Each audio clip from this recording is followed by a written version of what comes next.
રાજાથી લઈને રંગ સુધી દરેક પર કૃપા વરસાવનારા અમારા શ્રીનાથજીની તો વાત જ કંઈક અલગ છે.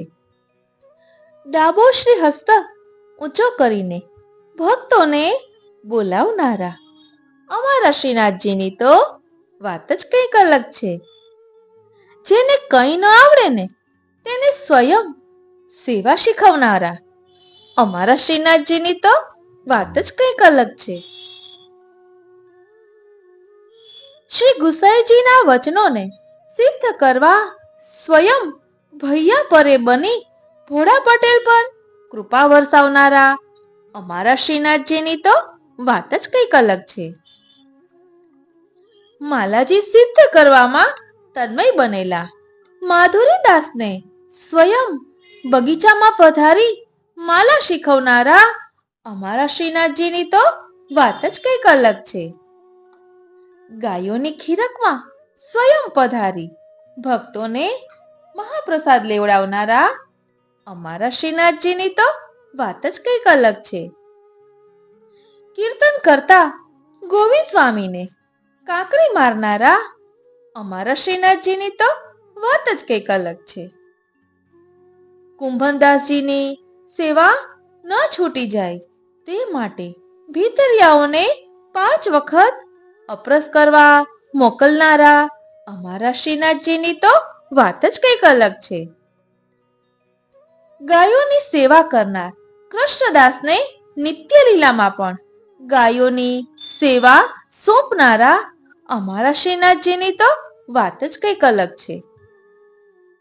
સેવામાં તન્મય થયેલા રાજા આશ્કરણજીને યુદ્ધમાં લડવા જવા માટે આજ્ઞા કરનારા અમારા શ્રીનાથજીની તો વાત જ કંઈક અલગ છે. ભક્તોને પ્રેમ, આસક્તિ અને વ્યસનનું દાન કરનારા અમારા શ્રીનાથજીની તો વાત જ કંઈક અલગ છે. ચતુર્ભુજદાસજીને નિકુંજ લીલાના દર્શન કરાવનારા તેમજ સ્વયં ભૂતલ પર 6 સ્વરૂપે બિરાજે છે એવું કહેનારા અમારા શ્રીનાથજીની તો વાત જ કંઈક અલગ છે. નાનકડા એવા કિશોરીબાઈને દર્શન આપવા સ્વયં પોતાના ચરણારવિંદ ઊંચા કરીને સ્મિત કરતા દર્શન દેનારા અમારા શ્રીનાથજીની તો વાત જ કંઈક અલગ છે. વ્રત લીલાનો અનુભવ કરવા માટે શ્રી યમુનાજીનો આશ્રય કરવાનો કહેનારા અમારા શ્રીનાથજીની તો વાત જ કંઈક અલગ છે. શ્રી ગુસાઈજીના મનોરથ પૂર્ણ કરવા નાની શ્યામ કંચુકીમાં સમાઈ જનારા અમારા શ્રીનાથજીની તો વાત જ કંઈક અલગ છે. અરે ઓ નરો દૂધ લાવ એમ કહી નાનકડી નરોને બોલાવનારા અમારા શ્રીનાથજીની તો વાત જ કંઈક અલગ છે. પોતાના દીકરાઓ માટે દહીં ભાત લઈ જનારી પાથો ગુજરીના મનોરથ પૂર્ણ કરવા સ્વયં માગીને આરોગનારા અમારા શ્રીનાથજીની તો વાત જ કંઈક અલગ છે. રાજભોગ પછી અનુસરમાં ગોવિંદ સ્વામી સાથે ગિરિરાજજીની તળેટીમાં ખેલવા પધારનારા અમારા શ્રીનાથજીની તો વાત જ કંઈક અલગ છે. નવી પરણેલી આવેલી વહુના દુઃખને દૂર કરવા ખોવાયેલી ભાભેસ સ્વયં પાછી લાવનારા અમારા શ્રીનાથજીની તો વાત જ કંઈક અલગ છે. સહસ્ત્ર ભુજા ધારણ કરીને સર્વ ભક્તોની સામગ્રી આરોગનારા અમારા શ્રીનાથજીની તો વાત જ કંઈક અલગ છે. શક્તરાણીના નેત્રોમાં નરદાસજીને દર્શન આપનારા અમારા શ્રીનાથજીની તો વાત જ કંઈક અલગ છે. ભક્ત પર સંકટ આવતા નાના બાળકનું સ્વરૂપ ધારણ કરીને 100 રૂપિયા ચૂકવી આપનારા અમારા શ્રીનાથજીની તો વાત જ કંઈક અલગ છે. નવાંકુરીને સદેહે નિત્ય લીલામાં લઈ જનારા અમારા શ્રીનાથજીની તો વાત જ કંઈક અલગ છે. અને એમની સેવા અંગીકાર કરનારા અમારા શ્રીનાથજીની તો વાત જ કંઈક અલગ છે. વ્રજવાસીઓની ગાળો સાંભળી વ્રજથી મેવાડ પધારનારા અમારા શ્રીનાથજીની તો વાત જ કઈક અલગ છે. કુંભનદાસજીને સાથે લઈ ગોપીઓને ત્યાં માખણ ચોરી કરી કુંભનદાસજીને ચતુર્ભુજ સ્વરૂપે નિરાવરણ દર્શન આપનારા અમારા શ્રીનાથજીની તો વાત જ કઈક અલગ છે. 56 ભોગ આરોગ્યા બાદ પદ્મનાભદાસજીના છોલાની સરાહના કરનારા અમારા શ્રીનાથજીની તો વાત જ કઈક અલગ છે. શ્રી મહાપ્રભુજી પાસે ગાયની માંગણી કરનારા અમારા શ્રીનાથજીની તો વાત જ કઈક અલગ છે. શ્રી ગિરિરાજજીમાંથી પોતાનો હસ્ત લંબાવી બદરોલા સખીના મનોરથ પૂર્ણ કરનારા અમારા શ્રીનાથજીની તો વાત જ કઈક અલગ છે. નિસાધન ભક્તો પર વિશેષ કૃપા કરનારા, બધા સાથે બોલો, અમારા શ્રીનાથજીની તો વાત જ કઈક અલગ છે. નાનકડી દીકરીના હૃદયના નો તાપ સહન ન થતા સ્વયં તેને સ્વપ્નમાં દર્શન આપનારા અમારા શ્રીનાથજીની તો વાત જ કઈક અલગ છે. લોભી શેઠના લોભી સ્વભાવને પણ અંગીકાર કરી માનસીમાં ધરેલી ખીરને આરોગનારા અને તેનો હાથ પકડનારા અમારા શ્રીનાથજીની તો વાત જ કઈક અલગ છે. લાખ રૂપિયાના ફૂલમાં છુપાયેલા ભક્તના ભાવને કારણે મસ્તકે ધારણ કરી મસ્તક ઝુકાવનારા અમારા શ્રીનાથજીની તો વાત જ કઈક અલગ છે. નિસાધન મા દીકરીના ધરાવેલા બાજરીના દાણા વાંકા વળી વળીને આરોગનારા અમારા શ્રીનાથજીની તો વાત જ કઈક અલગ છે. રસખાનજીને દૂરથી દર્શન આપી પોતાના મોહિની સ્વરૂપના દર્શન આપી તાલાવેલી જગાડનારા અમારા શ્રીનાથજીની તો વાત જ કઈક અલગ છે. મહાપ્રસાદ લેતી વખતે ઓતરાઈ જવાને કારણે જલ ન હોવાથી સ્વયં ઝારીજીનું જલ લઈને જનારા અમારા શ્રીનાથજીની તો વાત જ કઈક અલગ છે. એટલે ભક્તનું જરા પણ દુઃખ સહન ન કરી શકનારા અમારા શ્રીનાથજીની તો વાત જ કઈક અલગ છે. 1.25 લાખ પદના મનોરથ પૂર્ણ કરવા સ્વયં 25,000 પદો લખી આપનારા અમારા શ્રીનાથજીની તો વાત જ કઈક અલગ છે. બોલો શ્રી વલ્લભાધીશ કી જય. વાલા વૈષ્ણવો, આપને એમ થતું હશે કે આટલા સુંદર પ્રસંગો કયા ગ્રંથમાં હશે, કયા પુસ્તકમાં હશે કે જેમાં આપણને એવો અનુભવ થાય કે અમારા શ્રીનાથજીની તો વાત જ કઈક અલગ છે. આમ તો બધા પુસ્તકો એટલા સુંદર હોય છે, પરંતુ અત્યારની યુવા પેઢીને પણ મન મોહી લે એવું એક પુસ્તક છે શ્રીનાથજી ચરિત્રામૃત, જેની એક ઝલક સ્વરૂપે અહીં આપણે ઉદાહરણ લીધા છે. આ ક્યાંય લખેલું નથી આવી રીતે, પરંતુ હું સાચે સાચું કહીશ. ગઈકાલે રાત્રે અમારે ટીવીમાં બધા તારક મહેતા જોઈ રહ્યા હતા. તેમાં એમ કહ્યું કે હમારે ગોકુલ ધામ કી તો બાત હી કુછ હો રહી. બસ એટલું સાંભળ્યું ને ત્યાં તો શ્રીનાથજીની સુધી આવી અને એમ થઈ ગયું કે અમારા શ્રીનાથજીની તો વાત જ કઈક અલગ છે. પછી એ વિષય ઉપર કામ કરતા કરતા વિચાર્યું અને જે મગજમાં આવ્યું ને તે અહીં આપને પીરસ્યું છે. માટે કોમેન્ટ બોક્સમાં જરૂરથી જણાવશો કે અમારા શ્રીનાથજીની આવી અલગ જ વાત આપને કેવી લાગી. જરૂરથી કોમેન્ટ બોક્સમાં જણાવશો.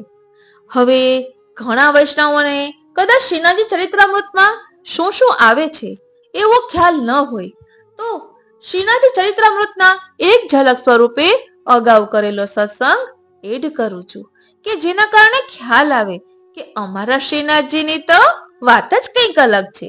અને હા, એટલું 100% કહીશ કે આ શ્રવણ કર્યા પછી આપને એવું થશે, વારી જાઉં બલિહારી જાઉં અને શું કરી જાઉં.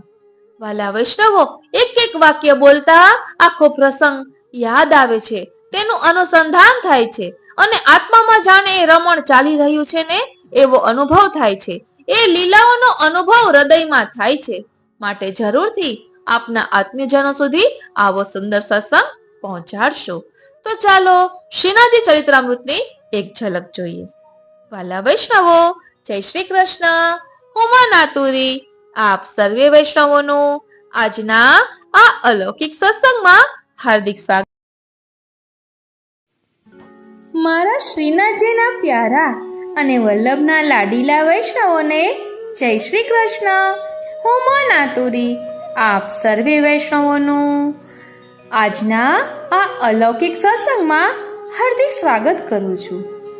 હમણાં આપણે પુષ્ટિ સાહિત્ય ખજાનામાં પુસ્તકોનું થોડું ભાવ દર્શન કરી રહ્યા છીએ, ઝાંખી કરી રહ્યા છીએ, તેની એક ઝલક જોઈ રહ્યા છીએ. તેમાં આજે આપણે શ્રીનાથજી ચરિત્રામૃતની એક ઝલક જોઈશું. આ પુસ્તક સચિત્ર છે અને આપણા બાળકોને શ્રીનાથજી વિશે સમજવામાં ખૂબ જ સરળતા રહે ને એવું પુસ્તક છે. આપણને પણ ખૂબ આનંદ આપે એવું આ પુસ્તક છે. સચિત્ર હોવાના કારણે આપણા આત્મપટલ પર કંડારાઈ જાય તેવું આ પુસ્તક છે. આ શ્રીનાથજી ચરિત્રામૃતનો આપણે થોડોક પ્રસંગો લઈએ. અગાઉ પણ કરેલા છે કે જેમાં અરે ઓ નરો મેરી નેકો દૂધ લાવ, એટલે શ્રી મહાપ્રભુજી જ્યારે સદુ પાંડેના ઘરે પધાર્યા હતા અને શ્રીનાથજી અને શ્રી મહાપ્રભુજીનું પ્રથમ મિલન થયું હતું. એ પ્રસંગ આપણે વચમાં લીધો હતો. ગિરિરાજજીના થોડાક ભાવ દર્શન પણ કર્યું હતું. તેમાંથી થોડુંક આજે આપણે જોઈએ કે જેના કારણે આપણને ખબર પડે કે કયા પુસ્તકમાં શું આવે છે. થોડુંક હિન્ટ મળે ને તો આપણને પુસ્તક પધરાવવાનો વધુ ખ્યાલ આવે. તો ચાલો તેનું ભાવ દર્શન કરીએ. હવે અત્યારે આપણે ગોલોકધામમાં શ્રી ગિરિરાજજીનું પ્રાકટ્ય કઈ રીતે થયું તેમજ પદ્મપુરાણ અને ગર્ગ સંહિતાના પ્રસંગો અને ગોસ્વામી શ્રી દ્વારકેશજીએ કરેલી શ્રી ગિરિરાજજીની સ્તુતિ અને તેની સાથે સાથે ગોવર્ધન લીલાના પદ અને યદુનાથજીના વચનામૃતમાંથી લીધેલું સંકલન જોઈશું. તે બધાની પહેલા સૌ પ્રથમ શ્રી ગિરિરાજજી 3 સ્વરૂપે બિરાજે છે તે વિશે સમજીને આગળ વધીશું. તો ચાલો શ્રી મહાપ્રભુજીના ચરણારવિંદમાં વિનંતી કરીએ કે હે શ્રી મહાપ્રભુજી, અમે શ્રી ગિરિરાજજીના સ્વરૂપને રંચક પણ સમજી શકીએ એવી કૃપા કરો અને બધી જ લૌકિક ચિંતાઓનો ત્યાગ કરી મન પૂરેપૂરું અલૌકિકમાં જોડીને આપણે આ ગોલોકધામની યાત્રામાં જોડાવાનું છે. કારણ કે આજે શ્રી ગિરિરાજજીનું પ્રાકટ્ય ગોલોકમાં થવાનું છે, તો આપણે પણ તેના દર્શન કરવા જવું છે. તો અહંતા મમતા રહિત થઈને જઈશું તો જ વધુ આનંદ આવશે. તો ચાલો શરૂ કરીએ શ્રી ગિરિરાજજી રસામૃત પાર્ટ 2. શ્રી ગિરિરાજજી 3 સ્વરૂપે બિરાજે છે. એક આધિદૈવિક, બીજું આધ્યાત્મિક અને ત્રીજું આધિભૌતિક. શ્રી ગિરિરાજજીના આધિદૈવિક સ્વરૂપ 2 છે. એક ભગવત સ્વરૂપ અને બીજું હરિદાસવર્ય ભગવદીય સ્વરૂપ. શ્રી ગિરિરાજજી પોતાના ભક્તો પર કૃપા કરી તેમના દુઃખ દૂર કરે છે અને તેમની મનોકામના પૂરી કરે છે. તે તેમનું આધ્યાત્મિક સ્વરૂપ છે. શ્રી ગિરિરાજજી 2 આધિક સ્વરૂપો બિરાજે છે. એક પૃથ્વી પરનું આધિભૌતિક સ્વરૂપ અને બીજું નિત્યલીલાનું આધિભૌતિક સ્વરૂપ. પૃથ્વી પર પર્વત સ્વરૂપે બિરાજે છે.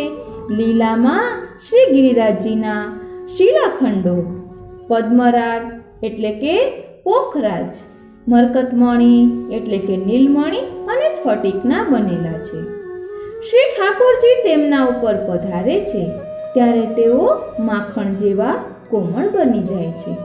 તેથી તેમના શિલાખંડોમાં શ્રી ઠાકોરજીના ચરણારવિંદ, લકુટી અને મુકુટના ચિહ્નો વિદ્યમાન છે. શ્રી ગિરિરાજજીમાં અષ્ટસખાના 8 દ્વાર આવેલા છે અને ભીતર કંદરામાં શ્રી સ્વામિનીજી સહિત શ્રી ઠાકોરજી વિહાર કરે છે.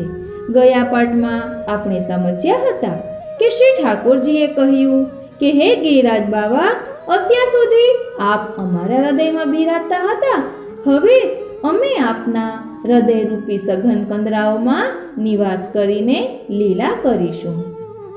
मैं तो गोवर्धन को जाऊं मेरी वीर, नाई माने मेरो मनुआ, सात शेर की करो कढ़ैया, अरे पूरी पौवा, बनाऊं मेरी वीर, नाई माने मेरो मनुआ, मैं तो गोवर्धन को जाऊं मेरी वीर, टोसा बांध बगल में राखूं, अरे मैं तो मन आवे वहां खाऊं मेरी वीर, सात कोस की दे परिक्रमा, अरे मैं तो मानसी गंगा नहाऊं मेरे वीर, नाई माने मेरो मनुआ, मैं तो गोवर्धन को जाऊं मेरे वीर. હવે આપણે શ્રી ગિરિરાજજીનું પ્રાકટ્ય ગોલોકધામમાં થયું તેનું દર્શન કરવા જઈ રહ્યા છીએ. એટલે ચિત્તને એકદમ શાંત કરી એકદમ રિલેક્સ થઈને આ શ્રવણ કરવાનું છે કે જેને કારણે ગોલોકધામનું વર્ણન સુંદર રીતે સમજી શકાય અને એની અનુભૂતિ પણ થઈ શકે. કુંજ નિકુંજ લતા પતાઓ વડે ઢંકાયેલી છે. કુંજની કુંજ લતા પતાઓ વડે ઢંકાયેલી છે. ભીની પોચી સુવાળી વાલુકા મીઠી મહેક ફેલાવી રહી છે. ભાત ભાતના સુગંધી પુષ્પો મોહરી ઉઠ્યા છે. નાના મોટા વૃક્ષોની નીચે ચોતરાઓ છે. સુંદર મજાના તુલસી ક્યારાઓ છે. શ્રી યમુનાજીના નીર પરથી વહેતી શીતળ વાયુ લહેરીઓ વાતાવરણમાં ઠંડક ભેળવી રહી છે. ચંદ્ર એની પૂર્ણ કળાએ ખીલેલો છે. એની ઠંડક વળી જુદા પ્રકારની મસ્તી નોતરી રહી છે. વૃક્ષોમાંથી ચડાઈને આવતા ચંદ્ર કિરણો ગોલોકધામને રૂપેરી ઓઢણી ઓઢાડી રહ્યા છે. આવા અલૌકિક વાતાવરણમાં ભિન્ન ભિન્ન વાજિંત્રોની સુરાવલીઓ છેડાઈ. રાસના કીર્તનની સુમધુર કંઠે શરૂઆત થઈ. થઈ થઈ તત્ત થઈ તા તા ધીન અને રાસનો પ્રારંભ થયો. રૂપેરી ચૂંદડીમાં લક્ષૌધી તારલિયાઓ ટમટમવા લાગ્યા. રાતરાણીના પુષ્પોએ પોતાની સુગંધના ભંડારને ખુલ્લો મૂકી દીધો. પ્રકૃતિ સોળે કળાએ શણગાર સજીને નવોઢાની જેમ ખીલી ઉઠી. રાત માઝમ બની રૂમઝુમ રૂમઝુમ કરતી હિલોળે ચડી અને એના ભર યૌવને પહોંચીને માદક રસીલી બની. મૃદંગની એક એક થાપે નૃત્યના ઠેકા તેજીલા બનવા લાગ્યા. ઘેરદાર વસ્ત્રોના અને ઘૂઘરિયાળા આભૂષણોના હલનચલનથી તેમજ પરસ્પર ઘસાવાથી એક મધુર રવ પેદા થયો જે સૌને મંત્રમુગ્ધ કરી ગયો. તત્ત થઈ રાસમંડલ में बने नाचत पिय के संग प्रीतम प्यारी, प्यारी के संग बेनु बजावत सुघरमय श्री गोवर्धन धारी. રાસ જગ્યો કીર્તનોની રમઝટ રેલાય. ભાલ ચંદ બજાવત ગાવત બાંધત મદન બ્રોહ પાસે. ચલત ઉરજ કટિકિંકિની કુંડલ શ્રમ જલકન શોભિત આસે. નુપુર પુનિત કણિત કટી મેખલા કતિ તટ કાચે નીલ સુવાસે. થઈ થઈ થઈ તત્ત થઈ. એવામાં ચંદ્રને પોતાની ગતિનું ભાન શ્રી હરિએ કરાવ્યું અને નિશા પોતાની ભાતીગળ ચૂંદડી સંકોરવા લાગી. ટમટમતા તારલિયાઓનો પ્રકાશ મંદ પડવા લાગ્યો. શ્રમિત યુગલ સ્વરૂપ વિશ્રામ કાજે એક ગાઢીની કુંજમાં સરકી ગયું. આપણે ચિત્રજીમાં ઝાંખી કરી શકીએ છીએ. રાસેશ્વરી, આજે તો અદ્ભુત નૃત્ય કર્યું તમે. વાહ, શું તાલ હતો, શું ભાવભંગીમાં હતી. આજે તો એવું લાગતું હતું કે અટકવું જ નથી, બસ ખેલ્યા જ કરીએ, રાસમંડળના સ્વરૂપોને આજે થકવી દઈએ. પણ તમારી નાજુકાઈને જ્યારે પ્રસ્વેદના કણો ઘેરી વળ્યા ત્યારે અમારે ચંદ્રને એની ગતિનું ભાન કરાવવું પડ્યું. અત્યારે તમને અમારી પ્રસન્નતાની ક્યાંય સીમા નહીં વર્તાય. કંઈક માગી લો પ્રાણેશ્વરી, કંઈક માગી લો. આજના અદ્ભુત રાસની યાદમાં તમે પણ કંઈક અદ્ભુત માગી લો. નાથ, આપ જ જે અમારા પાલવડે બંધાઈ ચૂક્યા છો, ત્યાં બીજા કોની કામના શેષ રહી હોય? છતાંય એક વાતની અધૂરપ વર્તાય છે અહીં. આટલા સુંદર અને મોટા ગોલોકધામમાં એક પણ સ્થળ એવું નથી કે જ્યાં કંઈ નહીં, જવા દો ને, આપને ગમે એવું ધામ આપે બનાવ્યું છે, એમાં અમારે મન પરોવી રાખવાનું, છાનું છપનું તો કંઈ કરી જ ન શકીએ. રાધિકે, કંઈ સમજ ન પડી તમારા બોલવામાં. અહીં કઈ વાતની ઓળખ છે કે તમારે આમ માઠું લગાડવું પડે? કંઈક ખુલાસાથી કહો તો સમજણ પડે. કહું તો સાંભળો. આપને મારું આજનું નૃત્ય બહુ ગમ્યું? હા, બહુ કેતા બહુ જ ગમ્યું. અને આથી એ બધું સુંદર નૃત્ય હું કરી બતાવું તો? આજે તો મારે કેટલી મર્યાદામાં રહીને નૃત્ય કરવું પડ્યું. કેટલા જોનારાઓની ભીડ હતી. મને બહુ સંકોચ થતો હતો. અરે, એ બધા તો ઋષિમુનિઓ, દેવો અને ગંધર્વો દર્શનાર્થે આવે છે. પ્યારી, એમાં સંકોચ શાનો? આપને એ સંકોચ નહીં સમજાય. કોકવાર મહારાજ સમયે એ બધા જ્ઞાની જીવો ઠીક છે, બાકી લઘુરાસ તથા અન્ય લીલાઓમાં મારે એકાંત જોઈએ છે, રસોદીપન જોઈએ છે. બતાવો, આ ગોલોકધામમાં એક પણ એવું સ્થળ છે? તો અમે શું કરીએ?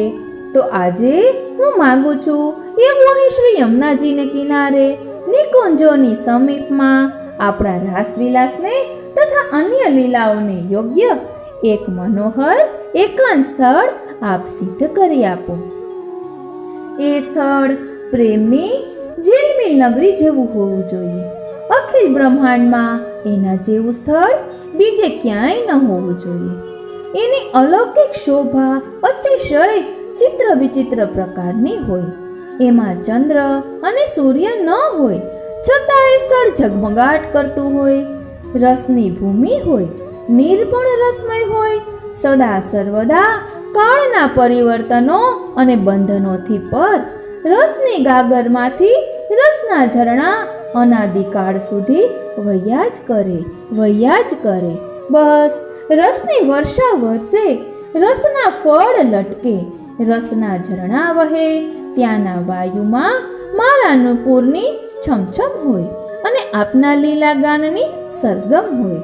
આપના ત્યાંના વૃક્ષે આપ વિશ્રામ કરતા કરતા વીણું વગાડીને મને ઘેલી કરતા હો અને એ વૃક્ષોના પાન પર આપ મને વિવિધ સ્વરૂપે દર્શન આપતા હો.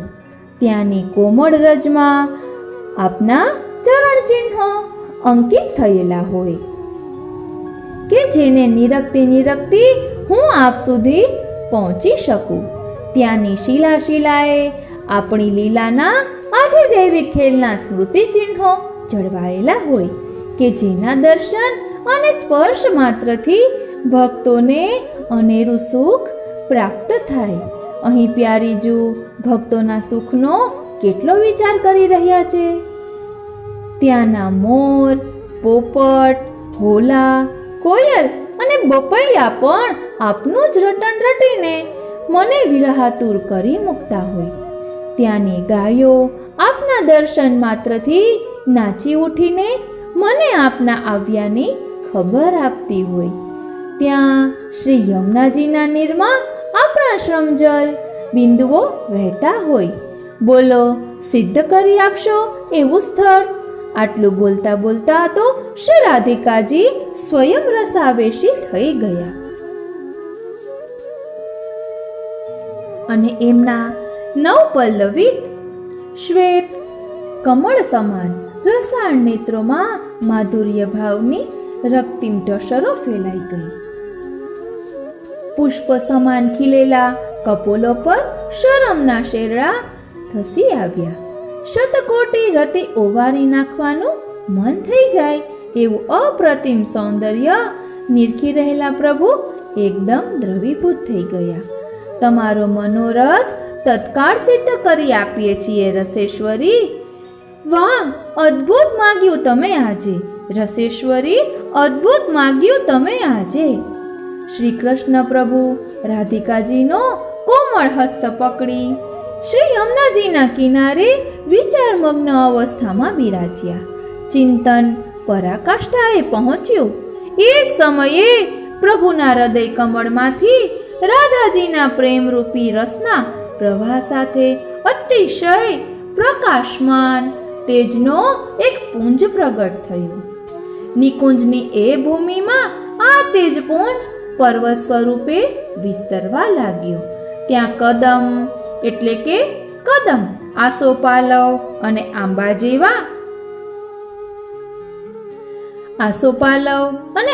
જેવા વિવિધ વૃક્ષો ડોલવા લાગ્યા.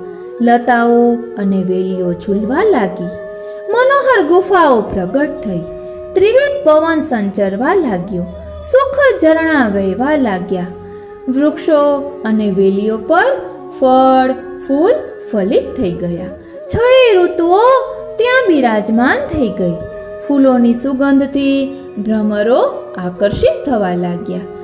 એ પર્વતનો વર્ણ રત્નો સમાન થઈ ગયો. વિવિધ ધાતુઓથી એ પર્વત ખચિત થવા લાગ્યો. થોડી ક્ષણોમાં તો એ પર્વત યોજનો લાંબો, પહોળો અને ઊંચો થઈ ગયો. એના ઉપર 100 શિખરો શોભવા લાગ્યા. આમ અચાનક આવડા વિશાળ પર્વતને પ્રગટ થયેલો જોઈને સૌ ગોલોકવાસીઓ આશ્ચર્યચકિત થઈ ગયા. પ્રભુએ સૌને સમજાવ્યા અને વિસ્તારિત થઈ રહેલા પર્વતને નીચ શ્રીહસ્તનો સ્પર્શ કરી સ્થિર કર્યો. ત્યારથી સૌ ગોલોકવાસીઓ એ પર્વતને શતશૃંગના નામે ઓળખવા લાગ્યા. આવા એ શતશૃંગી રમણીય પર્વતના દર્શનથી શ્રી રાધિકાજી અત્યંત પ્રસન્ન થયા. આપણે પણ ચિત્રજીમાં ઝાંખી કરી શકીએ છીએ. અને પ્રભુની સાથે નિત્ય નૌતમ વિહાર એ પર્વતના વિવિધ સ્થળોમાં કરવા લાગ્યા. શતશૃંગી પર્વત એટલે કે શ્રી ગિરિરાજજીના ગોલોકધામમાં થયેલ અલૌકિક પ્રાકટ્યનો પ્રસંગ ગર્ગ સંહિતાના ગિરિરાજ ખંડના 9મા અધ્યાયમાં નારદજીએ બહુલાશ્વ રાજા સમક્ષ ઉપર મુજબ વર્ણવ્યો છે. હવે અહીં આપણે જે ચિત્ર જોઈ રહ્યા છીએ, જે ચિત્રજીની ઝાંખી કરી રહ્યા છીએ, તે પ્રસંગનું સંક્ષેપમાં વિવરણ જોઈ લઈએ. એટલે કે હમણાં જે આપણે પ્રસંગનું રસદર્શન કર્યું તેનું ટૂંકમાં સાર આપેલો છે. રાસ ક્રીડા પશ્ચાત શ્રી કૃષ્ણ પ્રભુ રાધિકાજીના કોમળ હસ્ત પકડી શ્રી યમુનાજીના કિનારે વિચારમગ્ન અવસ્થામાં બિરાજી રહ્યા છે. શ્રી રાધિકાજીએ જે માંગ્યું એના પર ચિંતન પરાકાષ્ઠાએ પહોંચે છે. એ જ સમયે પ્રભુના હૃદય કમળમાંથી રાધાજીના પ્રેમરૂપી રસના પ્રવાહ સાથે અતિશય પ્રકાશમાન તેજનો એક પુંજ પ્રગટ થાય છે. નિકુંજની એ ભૂમિમાં આ તેજપુંજ પર્વત સ્વરૂપે વિસ્તરવા લાગે છે. ત્યાં કદમ, આસોપાલવ અને આંબા જેવા વિવિધ વૃક્ષો ડોલવા લાગે છે. લતાઓ અને વેલીઓ ઝૂલવા લાગે છે. મનોહર ગુફાઓ પ્રગટ થાય છે. ત્રિવિધ પવન સંચરવા લાગે છે. સુખદ ઝરણા વહેવા લાગે છે. વૃક્ષો અને વેલીઓ પર ફળ ફૂલ ફલિત થઈ જાય છે. છએ ઋતુઓ ત્યાં બિરાજમાન થઈ જાય છે. ફૂલોની સુગંધથી ભ્રમરો આકર્ષિત થવા લાગે છે.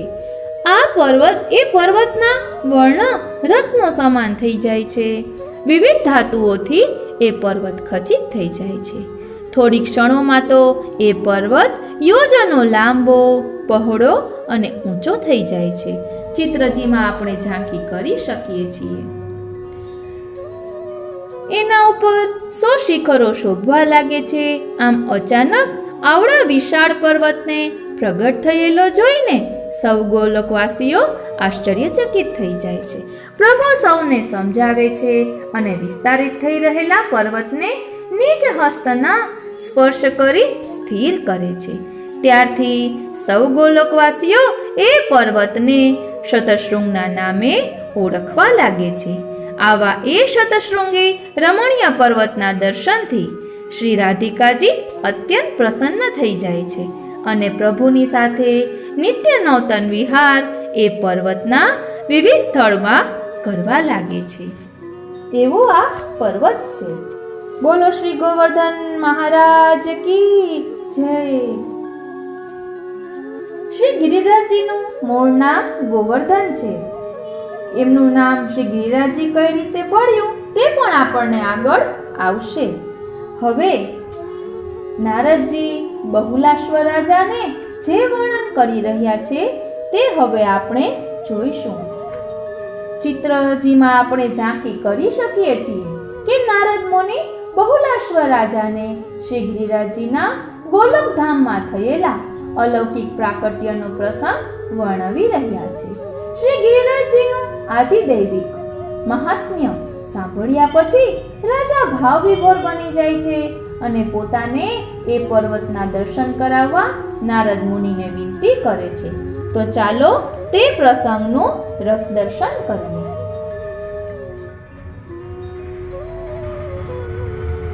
હે મુનિવર્ય, આજે આપના મુખેથી શતશૃંગી શ્રી ગોવર્ધન પર્વતના અલૌકિક પ્રાકટ્યની કથા સાંભળીને હું કૃતાર્થ થયો.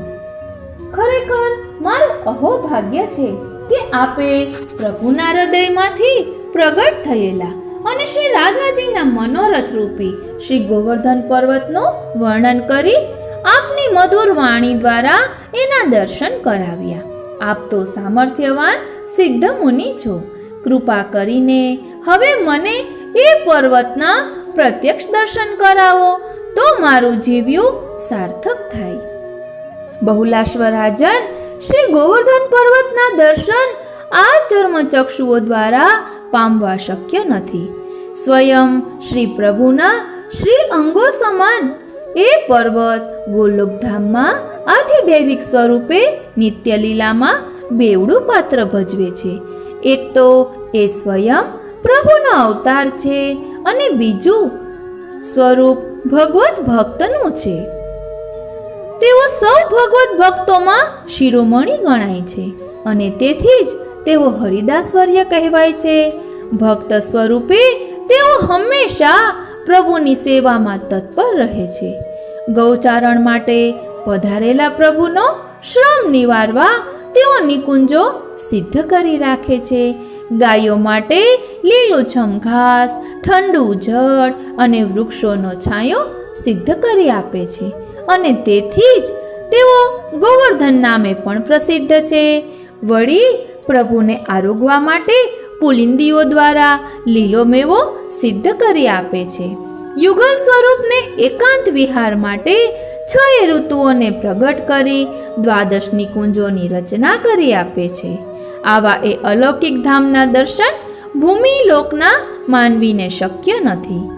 12 નિકુંજની ભાવના અને ખટ ઋતુની ભાવના પ્લેલિસ્ટની લિંક આપને ડિસ્ક્રિપ્શન બોક્સમાં મળી જશે. હે સર્વશ્રેષ્ઠ મુનિ નારદજી, આપનો પ્રવેશ તો સર્વ સ્થળે અબાધિત છે.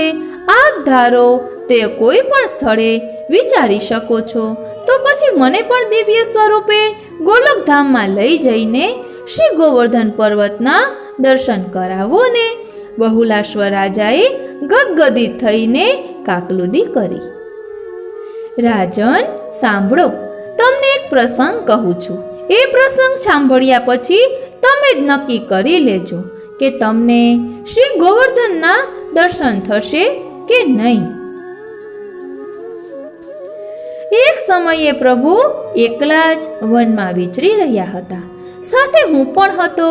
વચનામૃતોની રસલહાણ થઈ રહી હતી. વચ્ચે વચ્ચે બાંસુરી વાદન પણ થતું હતું. પ્રેમની ધજા સમાન ગોપિકાઓ, જ્ઞાનની પતાકા સમાન ઋષિઓ, બ્રહ્માંડની રચના, ભૂમિલોકનું સર્જન અને મહત્વ વગેરે બહુવિધ વિષયો પર પ્રભુ મને સમજણ આપી રહ્યા હતા. એવામાં શ્રી હરિને પ્યાસ લાગી અને મને ક્યાંકથી જળ લઈ આવવા કહ્યું. હું તરત જ જળની શોધમાં નીકળી પડ્યો અને થોડું ચાલ્યા પછી એક સરોવરને કિનારે પહોંચી ગયો.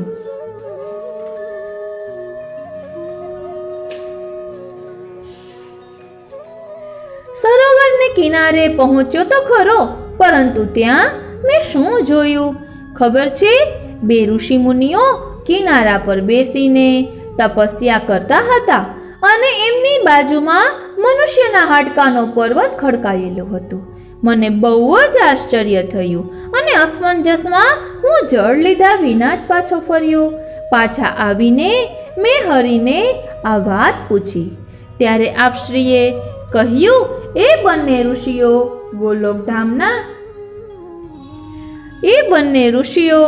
ગોલોકધામના સ્થિત શતશૃંગી ગોવર્ધન પર્વતના દર્શન કરવા માટે તપસ્યા કરી રહ્યા છે. તપ કરતા કરતા દેહ છોડે છે અને વળી પાછા નવો જન્મ ધારણ કરીને તપ કરે છે. આ પ્રકારે તેમણે અનેક જન્મો ધારણ કર્યા અને અનેક દેહોનો ત્યાગ કર્યો. એમના દેહોના હાડકાં ત્યાં ખડકાતા ગયા અને પર્વત જેટલા ભેગા થઈ ગયા. છતાંય તેઓને હજુ સુધી ગોવર્ધન પર્વતના દર્શન નથી થયા.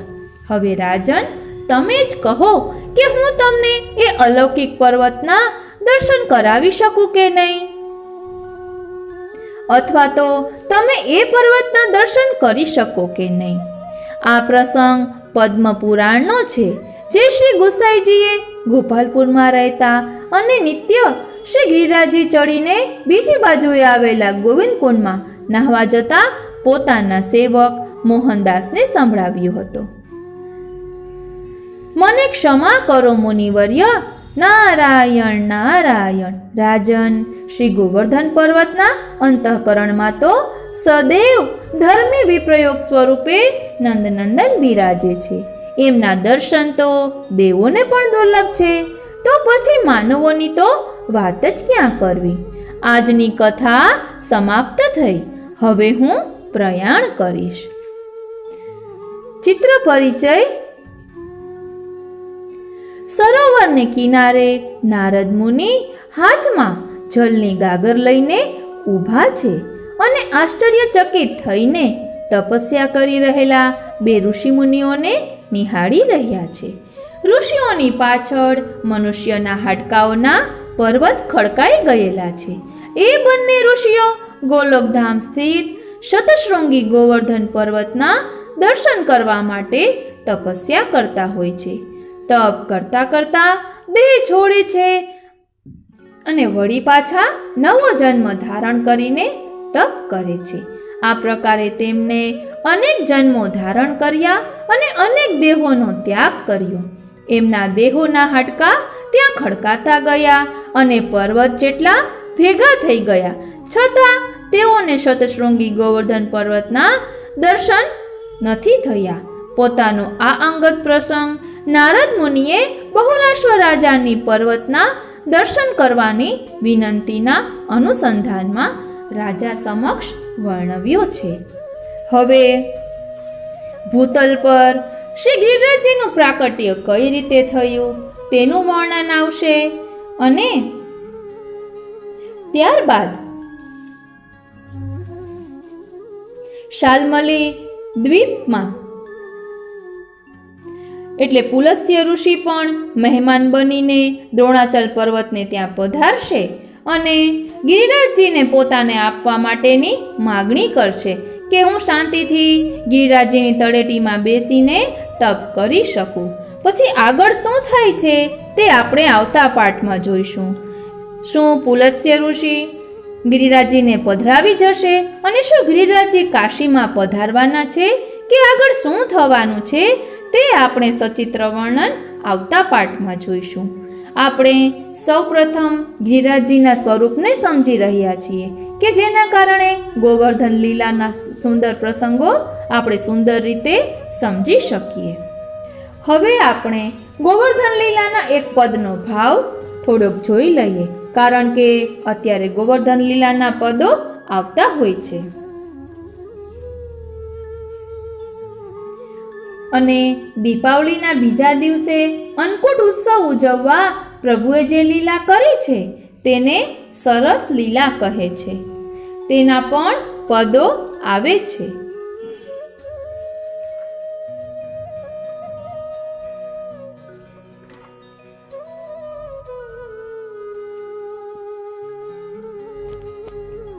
નંદજી યશોદાજી પ્રતિ કંઈક ઠપકાના સ્વરમાં કહે છે. નંદજી યશોદાજી પ્રતિ કંઈક ઠપકાના સ્વરમાં કહે છે. સુરપતિની પૂજા જે પ્રત્યેક વર્ષ કરીએ છીએ તે તો નજીક આવી ગઈ છે અને તમે યાદ પણ ન કરાવ્યું. ત્યારે યશોદાજી પણ પ્રત્યુત્તર આપે છે, આ પ્રકારે કહેવું યથાયોગ્ય નથી, કેમ કે હું તો ઘરના કામકાજમાં આ લાલનને લીધે વિશેષ વ્યસ્ત રહું છું. લોભ જ લોભમાં વધારે લપટાવે છે અને તે કારણે આ દેવ કાર્ય તમારાથી ભૂલાઈ ગયું છે. નંદરાણી ફરી તે જ કહી રહ્યા છે કે હવે તો પૂજાના દિવસો ખૂબ જ નજીક આવી રહ્યા છે. હવે તો પૂજાના દિવસો ખૂબ જ નજીક આવી ગયા. યશોમતીના આ વચનો સાંભળીને નંદજી પોતાની જાત ઉપર જ ખીજાઈને પસ્તાવો કરવા લાગ્યા. પછી નંદજી કંઈક સ્વસ્થ થઈને યશોદાજીને પોતાની ભૂલ સુધારીને કહે છે, તમે યાદ કરાવ્યું તે બહુ સારું થયું, કેમ કે મારું મન તો રાજકાજમાં જ લાગેલું છે, દેવકાજમાં નથી. આ રાજકાજ પ્રત્યેક દિન અધમતા પ્રતિ લઈ જનારું છે, અધોગતિ કરાવનારું છે, કેમ કે જેના કારણે કુલદેવતા પ્રતિનો સ્નેહ વિસરાયો છે. કંસે અમને 10 જેટલા ગામના સરદાર બનાવીને આ લોકમાં બળાઈ મોટાઈ આપી દીધી છે, પરંતુ આ બધી તો માયા જ છે. આખરે તો જેમ સાગરમાંથી બનેલા વાદળોમાંથી વરસતું જળ સાગરમાં સમાઈ જાય, તેમ આ લૌકિક માયા તો માયામાં જ સમાઈ જવાની. તેથી મોટાઈ બધે વ્યર્થ છે. નંદરાયજી કહે છે કે આ બધા અપરાધ તો થયા છે, પણ હે નાથ, આપના ચરણ જ માત્ર અમને સહાયરૂપ છે. કંસે આપેલ માયા સહાયરૂપ થવાની નથી. આ પ્રકારે નંદરાયજીને થયેલો ઉદ્વેગ જાણીને નંદરાણી કહે છે, આ જે કંઈ સરદારપણું આપેલ છે તે કંસે નથી આપ્યું, પણ ઇન્દ્રે જ આપેલું છે. કંસ તમારું જે સન્માન કરે છે તેની પાછળ પ્રભુના આશીષ વચનો જ કામ કરે છે. ગોપોએ પણ પોતાના ઉપરની ઇન્દ્રની કૃપા છે તેની ઘણી વડાઈ જાણી. પછી તો આ વાતની જ્યાં ત્યાં ઘરે ઘરે ચર્ચા થવા લાગી. નંદરાયજી યશોમતીને કહે છે કે હવે તો તમે સહસ્ત્ર એટલે કે ઘણા બધા વલોણા કરો. આમ યશોદાજી તો દેવ કાર્યમાં વ્યસ્ત થઈ ગયા. નંદજી વિચારે છે કે આ જે ઘાસ ગાયો માટે થાય છે તે પણ ઇન્દ્રના મેઘના જળથી જ થાય છે. તેવા પ્રભુના ઉપકાર પણ ભૂલાઈ ગયા. ત્યારે નંદજીએ મનમાં જ યશોમતી પ્રત્યે કહ્યું કે દેવવાળી વાત તે સાચી કહી. પછી તો નંદરાયજીએ એક ગ્વાલને બધા મોટા ગોપો પ્રતિ મોકલી આપીને કહેવડાવ્યું કે નંદગોપજી ઉપનંદ સહિત તમોને બોલાવે છે અને સાથે વૃષભાનજીને પણ લેતા આવે તથા આ સમાચાર સાંભળતા અબઘડી ઉઠીને આવી લાગો. આ સાંભળીને ગ્વાલ દોડતા જ નીકળ્યો અને જે નંદમહરે કહ્યું હતું તે કહી સંભળાવ્યું તથા કહ્યું કે આ બાબતમાં જરા પણ વિલંબ ન કરે. આ સાંભળીને બધા જ આતુરતાપૂર્વક નીકળ્યા અને મનમાં વિચારવા લાગ્યા કે આપણી કંઈ ભૂલ તો નથી થઈ, અને મનમાં ડરવા લાગ્યા કે એવું તે ક્યું ખોટું કામ થઈ ગયું છે. કદાચ રાજઅંશ આપવાનો હોય પણ તે તો ચૂકવી દીધો છે. આમ વિચારતા નંદજીના ઘેર આવી પહોંચ્યા ત્યારે નંદજીએ બધાનું સ્વાગત કરીને બેસાડ્યા. બધા ગોપો વતી ઉપનંદ પૂછે છે, અમને કયા કાજ માટે એકદમ બોલાવ્યા? અમે તો સાંભળતા જ ખૂબ જ ચિંતાતુર થઈ ગયા કે શું કંસે કંઈક બહાને માંગણું મોકલ્યું છે. એમ વિચારીને તો અમે ચિંતાગ્રસ્ત થઈ દોડી આવ્યા અને અમે બધા તો બહુ જ ડરી ગયા. તેમ બાકી સર્વ ગોપો પણ કહેવા લાગ્યા. વળી કાલે તો રાજન આપી આવ્યા છીએ, પણ આ તમે મોકલેલ ગ્વાલે સમાચાર આપતા વેદ તરત જ અમે ઊભા થઈને ચાલ્યા આવ્યા છીએ. ત્યારે નંદમહારે કંઈક શોભાયુક્ત થઈને કહ્યું, અમે તમોને ડરાવી દીધા. આ વયનો તેમને હસી હસીને કહ્યા, તેથી ગ્વાલોનો ડર દૂર થાય અને આનંદ વધે તે માટે કહે છે. અમે તો તમને ખુશીના અવસર માટે બોલાવ્યા છે. એ એકની એક વાત દુઃખ સાથે વારંવાર કહેવા લાગ્યા કે આપણે દેવ ઇન્દ્રની પૂજા ભૂલી ગયા. આ વાત સાંભળી બધાએ સંમતિ સૂચક માથું ધોણાવ્યું. આ સાંભળી ગોપો કહેવા લાગ્યા, પૂજાની વાત સાંભળી ઘણો આનંદ થયો. અમને પણ યાદ કરાવીને સારું કર્યું. મોટા ઇન્દ્રદેવે આપ થકી જ અમને કહેવડાવ્યું. એમનાથી તો આપણો વ્રજમાં વાસ છે. બાકી તો અમે બધા અહિર જાતિના બુદ્ધિહીન છીએ. તેથી જેવી પૂજા વિધિ કરતા આવ્યા છીએ તેમ આપણે કરીશું. એમ કહીને નંદરાયજીથી વિદાય માગીને બધા પોતપોતાના ઘરે આવ્યા અને પ્રત્યેક ઘરમાં જે વાત નંદરાયજીને ત્યાં થઈ હતી તે કહેતા ફરતા. આમ વ્રજના બધા જ વ્રજવાસીઓએ નરનારીઓએ આ ગોપોના કહેવાથી એ વાત જાણી.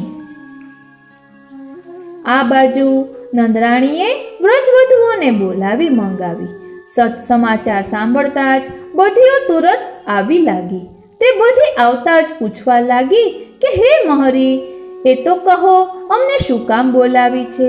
હવે યશોદાજી શું જવાબ આપે છે તે આપણે આવતા પાઠમાં જોઈશું. આ ઠાકોરજીની સરસ લીલાનું વર્ણન છે. આજનો આ સત્સંગ શ્રીનાથજી, શ્રી યમુનાજી, શ્રી મહાપ્રભુજીના ચરણારવિંદમાં સમર્પિત કરું છું. જય શ્રી કૃષ્ણ. સર્વે વૈષ્ણવોને મારા જય શ્રી કૃષ્ણ. સર્વે વૈષ્ણવોને મારા જય શ્રી કૃષ્ણ. આપ સર્વે વૈષ્ણવોનું મન આતુરી ચેનલમાં હાર્દિક સ્વાગત છે. અત્યારે આપણે શ્રી ગિરિરાજ બાવાના ગુણગાન કરી રહ્યા છીએ. ગયા પાઠમાં આપણે શ્રી ગિરિરાજજીનું પ્રાકટ્ય ગોલોકમાં કઈ રીતે થયું તેનું રસ દર્શન કર્યું. હવે આપણે શ્રી ગિરિરાજજીનું પ્રાકટ્ય ભૂલોકમાં એટલે કે ભૂતલ પર કઈ રીતે થાય છે તે જોવાના છીએ. અને સાથે સાથે પુલસ્ય ઋષિ શ્રી ગોવર્ધનની માગણી કરે છે પોતાની સાથે લઈ જવા માટે. અને પુલસ્ય ઋષિ ગોવર્ધનને પોતાના હસ્ત ઉપર પધરાવીને લઈ જાય છે. અને પછી શું થાય છે તે બધું જ આપણે રસદર્શન કરવાના છીએ. તે પહેલા આપણે શ્રી દ્વારકેશજીએ શ્રી ગોવર્ધનાષ્ટકમ રચ્યું છે તેનો ભાવાર્થ જોઈશું કે જેના કારણે શ્રી ગિરિરાજજીના સ્વરૂપને આપણે સુંદર રીતે સમજી શકીએ. શ્રી વ્રજવધુઓના ભાવથી સંપૂરિત તત્સારભૂત રાસસ્ત્રી ભાવપૂરિત વિગ્રહ એ શ્રી સર્વતોમોક્ત નામ અનુસાર શ્રીમદ વલ્લભ દીક્ષિત શ્રી મહાપ્રભુજી, શ્રી મદ વિઠ્ઠલ દીક્ષિત શ્રી ગુસાઈજી, શ્રી ગિરધરજી, તેમના પુત્ર શ્રી દામોદરજી, તેમના પુત્ર શ્રી વિઠ્ઠલરાયજી અને તેમના પુત્ર 4 પુત્રોથી યુક્ત એવા શ્રી અચ્યુતરાયજીને નમીને શ્રી ગોવર્ધન ગિરિરાજના સરસ અષ્ટકને હું કહું છું. લાલ, પીળા, શ્યામ, ગૌર અને કાબરા રંગના વિવિધ પ્રકારના પથ્થરોથી સજ્જિત, ભિન્ન ભિન્ન ગુલ્મ અને લતાઓથી અંકિત કુસુમવાળા, વિવિધ પ્રકારના ફળો ધરાવતી શાખાવાળા વૃક્ષોથી યુક્ત, વિવિધ પ્રકારના લતાગૃહો, નિકુંજો, કદમવનો અને વિવિધ પ્રકારની ગુફાઓથી વીંટાયેલા એવા પર્વતોના રાજા શ્રી ગોવર્ધનગીરીને અમે સદા સેવીએ છીએ. ભિન્ન ભિન્ન પ્રકારના આભૂષણો અને વસ્ત્રોવાળા, વિવિધ પ્રકારના ભક્તોના મનને પ્રિય લાગે તેવા સંગીતમાં નિપુણ, નાના પ્રકારના પુષ્પોથી વિભૂષિત, ભિન્ન ભિન્ન પ્રકારની નૃત્ય અને કલાના ભેદમાં રસિક, સદા પ્રસન્ન, વિવિધ પ્રકારના વ્રજ પ્રદેશોની વ્રજાંગનાઓના ગણોના સેંકડો યુથોથી સારી રીતે વીંટાયેલા એવા શ્રી ગિરિરાજજી શ્રી ગોવર્ધન પર્વતનું અમે રૂઢી રીતે સદા સેવન કરીએ છીએ. અત્યંત પ્રસન્ન, ગાયો ચારવામાં તત્પર, વિવિધ પ્રકારના આભૂષણોથી શણગારેલ, શ્રી પ્રભુની મુરલીના નાદથી મોહ પામેલ, ભિન્ન ભિન્ન ક્રીડાના સાધનો વાળા, હરિ ભગવાનના ગુણોથી જેમને સારી રીતે પ્રેમ ઉત્પન્ન થયેલ છે એવા વિવિધ પ્રકારના ગોપના સમૂહોથી સદા યુક્ત અતિ અદ્ભુત શ્રી ગિરિરાજજીની અમે સારી રીતે સેવા કરીએ છીએ.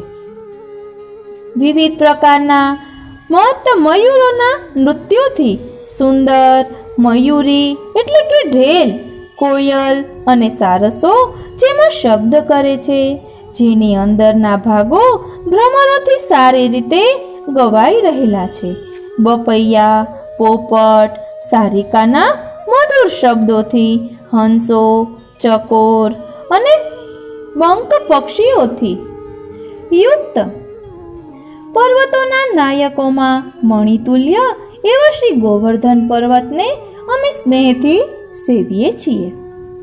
નિર્મળ એવા શ્રી માનસી ગંગા, બ્રહ્મકુંડ, રાધાકૃષ્ણ કુંડ, કુસુમોખર કુંડ, ગોપકુંડ, સુરભી કુંડ, ગોવિંદ કુંડ, ગંધર્વ કુંડ, અપ્સરા કુંડ, ઇન્દ્રકુંડ અને ઐરાવત કુંડ, આ કુંડોના જળોથી સિંચાયેલ પર્વત નાયકોના મણિ શ્રી ગોવર્ધન પર્વતને અમે પ્રેમથી સેવીએ છીએ. કનકલતાઓથી ભેટાયેલ અતિ અદ્ભુત સુંદર તાલના વૃક્ષો, ધ્રુવ વૃક્ષો, કદંબો, ઇન્દ્રો, ખાખરાઓ, વરુણ વૃક્ષો, વડવો, પીપળાઓ, લીમડાઓ, ગુગલ, ગોખરુના વૃક્ષો, તુલસી, ખજૂર વગેરેના વૃક્ષોથી ઢંકાયેલા અતુલ પર્વતોના નાથ શ્રી ગોવર્ધન પર્વતની અમે સારી રીતે સેવા કરીએ છીએ. શ્રી કૃષ્ણ ભગવાને શ્રી હસ્તની આંગળીઓ પર બંસીના સ્વરમાં ધારણ કરેલ, ગોપીઓ અને વ્રજવાસીઓએ લાકડીઓથી ધારણ કરેલ ગોવૃંદ, ગોપો અને ગોપીજનોના આશ્રિત, ઇન્દ્રના સંપૂર્ણ ગર્વનો નાશ કરનાર નંદ આદિ ગોપાલોથી સારી રીતે સ્તુતિ કરાયેલ અતિ અદ્ભુત એવા શ્રી ગોવર્ધન પર્વતને અમે સારી રીતે સેવીએ છીએ. શ્રી ગોવર્ધનનાથજીના મંદિર ઉપર શોભિત એવી સપ્તધ્વજાઓથી મંડિત, શ્રી ગોવર્ધનનાથજીના શ્રીહસ્તથી લખેલ અપ્રસિદ્ધ અક્ષરોથી યુક્ત, શ્રી ગોવર્ધનનાથજીના શ્રીહસ્ત તથા શ્રી ચરણારવિંદના અપ્રસિદ્ધ ચિહ્નોથી સુશોભિત એવા પર્વતોના નાથ શ્રી ગોવર્ધન ગિરિરાજને અમે સદા ભલી ભાંતિ સેવીએ છીએ. નિયમ પુરઃસર શ્રી ગોવર્ધન પર્વતના આ અષ્ટકનો કોઈ નિત્ય પાઠ કરે તેના ઉપર શ્રી ગોવર્ધનનાથજી સદા પ્રસન્ન થાય તેમાં સંશય નથી. એટલું જ નહીં પણ શ્રી મહાપ્રભુજી, શ્રી ગુસાઈજી અને શ્રી ગિરધરજીના ચરણ કમલનો આશ્રય શ્રી ગિરિરાજજીના સાનિધાનમાં નિરંતર સુખપૂર્વક વાસ થાય. હવે આપણે જોઈશું કે ભૂલોકમાં શ્રી ગિરિરાજજીનું પ્રાકટ્ય કઈ રીતે થયું. ખૂબ જ સુંદર પ્રસંગ છે. આપણે પણ શ્રી ગિરિરાજજીનું પ્રાકટ્ય ભૂતલ પર થઈ રહ્યું છે ત્યાં પહોંચી જવાનું છે. માટે બધી જ લૌકિક ચિંતાઓને છોડી એકદમ શાંત ચિત્તે અલૌકિક રીતે શ્રી ગિરિરાજજીના પ્રાકટ્યનું દર્શન કરવાનું છે. પ્રિયે, હવે સારસ્વત કલ્પની શરૂઆત થઈ રહી છે. અમારે પૃથ્વી પર પ્રકટ થવું છે. અનેક પ્રકારની લીલાઓ કરવાની છે.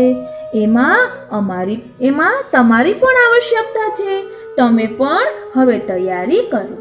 એક દિવસ પ્રભુએ શ્રી રાધિકાજીને આવી વાત કહી. સાંભળીને શ્રી રાધિકાજી થોડી વિસામણમાં મુકાઈ ગયા. કેમ, શાની મૂંઝવણ છે? સર્વજ્ઞ શ્રી હરિએ અજાણ્યા બનીને પૂછ્યું. નાથ, જ્યાં આપ ત્યાં હું, પરંતુ આપનો પરિકર તો અહીં છે. ત્યાં વૃંદાવન નહીં હોય, શ્રી યમુનાજી નહીં હોય, સખા સખીઓ નહીં હોય, અને વળી મારું પ્રિય એકાંત સ્થળ સજાવી આપનાર શ્રી ગોવર્ધન પણ નહીં હોય. આ તમામની ગેરહાજરીમાં મારા મનને સુખની અનુભૂતિ કઈ રીતે થશે? શ્રી રાધિકાજીએ પોતાના મનની મૂંઝવણ રજૂ કરી. ઓહો, એમ વાત છે. ઠીક, જેવી તમારી ભાવના. એ તમામ પરિકર સમસ્ત ગોલોકધામ સહિત પૃથ્વી પર વ્રજમંડળમાં પ્રકટ થાય એવી વ્યવસ્થા કરાવીએ છીએ. બસ હવે રાજી? પણ અહીં જેવી શોભા છે તેવી શોભા ત્યાં પણ હોવી જોઈએ. અહીં જેવું સુખ મળે છે એવું સુખ ત્યાં પણ મળવું જોઈએ. કબૂલ, એમ જ થશે. એકલા નહીં, રમવાવાળા શ્રી હરિએ પોતાના મનની વાત પ્રિયતમાના મુખેથી કહેવડાવી અને આખા ગોલોકધામને પૃથ્વી પર ભારત દેશમાં વ્રજમંડળમાં પ્રગટ કર્યું. બોલો શ્રી ગિરિરાજ ધરણ કી જય. સિવાય કે એક શ્રી ગોવર્ધન પર્વતને, અલૌકિક શતશૃંગી પર્વતને આધિભૌતિક રૂપે પૃથ્વી પર પ્રકટ તો કર્યા, પરંતુ વ્રજમાં નહીં તો પછી ક્યાં, અન્યત્ર કેમ? એની પાછળ પણ રહસ્ય હતું.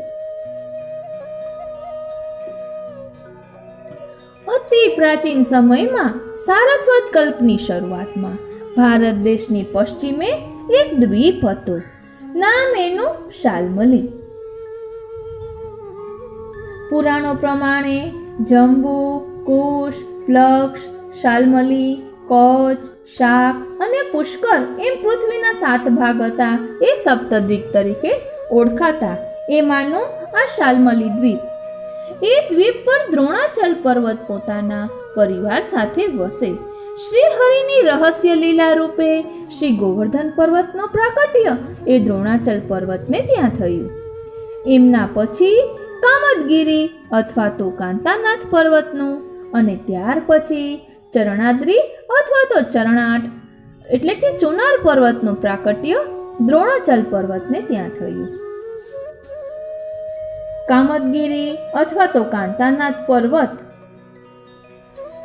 અને ચુનાર એટલે ચરણાટ કે જ્યાં શ્રી ગુસાઈજીનું પ્રાકટ્ય થયું છે. હવે આગળ કહે છે કે શ્રી ગોવર્ધન પર્વતનો દ્રોણાચલ પર્વતના પુત્ર રૂપે જ્યારે જન્મ થયો ત્યારે દેવતાઓએ પુષ્પવૃષ્ટિ કરી. હિમાલય, સુમેરુ ઇત્યાદિ સર્વ પર્વતો તેમનું દેવ સ્વરૂપ ધારણ કરીને દ્રોણાચલને ઘેર આવ્યા. તે સર્વ પર્વત દેવોએ શ્રી ગોવર્ધન પર્વતને નમસ્કાર કરી તેમની પ્રદક્ષિણા કરી અને વિધિપૂર્વક પૂજન કરીને સ્તુતિ કરી. હે ગોવિંદ પ્રિય શ્રી ગોવર્ધન, હે ગોલોક સ્થિત શતશૃંગી હરિદાસવર્ય, અમારા સૌમાં આપ શ્રેષ્ઠ છો. ગોલોકની શોભાના મુકુટરૂપ શ્રી ગોવર્ધન, અમે સૌ આપને નમન કરીએ છીએ અને શ્રી હરિના છત્રરૂપ એવા આપને અમે ગિરિરાજ એવું નામ આપીએ છીએ. અમારા વંદન સ્વીકાર કરજો. તે દિવસથી શ્રી ગોવર્ધન પર્વત શ્રી ગિરિરાજી તરીકે ઓળખાવા લાગ્યા. સમય વીતતો ગયો. શ્રી ગોવર્ધન પર્વત બંને નાના ભાઈઓની સાથે રમતા રમતા મોટા થવા લાગ્યા. એક દિવસ પુલસ્ય ઋષિ તીર્થયાત્રા કરતા કરતા શાલ્મલી દ્વીપમાં આવી પહોંચ્યા. એમણે દ્રોણાચલના ઘરે પોતાનો ઉતારો રાખ્યો. દ્રોણાચલે મન દઈને માનપૂર્વક ઋષિની સરાભરા કરી. વિદાય લેવાનો દિવસ આવ્યો. ચિત્રજીમાં આપણે ઝાંખી કરી શકીએ છીએ અને શ્રી હરિની પેલી અધૂરી રહેલી રહસ્ય લીલાની શરૂઆત થઈ. હે દ્રોણાચલ, આપ સર્વ પર્વતોના પતિ છો. આદરપૂર્વક સર્વ દેવો આપને પૂજ્ય ગણે છે. વળી આપનું અહોભાગ્ય છે કે આપના ઘરે 3 સુશીલ અને દુર્લભ પુત્રોનું પ્રાકટ્ય થયું છે. આપને કોઈ વાતની ખોટ નથી, પણ મને એક વાતની ખોટ સાલે છે. આપ તો ઋષિવર છો, સામર્થ્યવાન છો. આપને કઈ વાતની કામના કે અછત હોઈ શકે મહારાજ? દ્રોણાચલે દીનતાપૂર્વક ઋષિની મૂંઝવણ જાણવાનો પ્રયત્ન કર્યો. ચિત્રજીમાં આપણે ઝાંખી કરી શકીએ છીએ. પ્રયત્ન કર્યો.